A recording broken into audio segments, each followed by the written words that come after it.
অপেক্ষা কৰক নন্দ কিশোৰ গুৰ্জাৰে কি কৈছে আৰু আশিষ পেটেলে কি চেতাৱনী দিছে এই বিষয়ে আলোচনা কৰিম।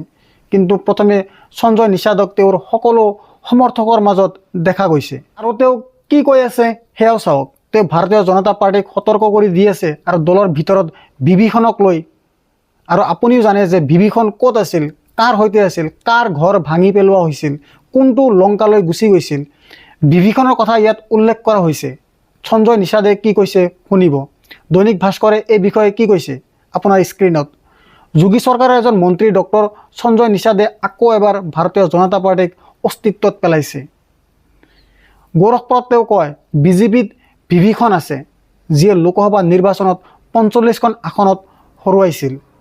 এনে লোকৰ বিৰুদ্ধে ব্যৱস্থা লোৱা উচিত। যদি বিভীষণ থাকে তেন্তে ২০২৭ চনত দলটোৰ ক্ষতিগ্ৰস্ত হ'ব। কেনেধৰণৰ বিভীষণৰ কথা উল্লেখ কৰিছে, কেনেধৰণৰ বিভীষণৰ কথা কৈ আছে, এইটো প্ৰথমবাৰৰ বাবে নহয়। মনত ৰাখিব, লোকসভা নিৰ্বাচনৰ ফলাফল আহিছে আৰু দলটোৰ নেতাসকলে মুকলিকৈ ওলাই আহিবলৈ আৰম্ভ কৰিছে।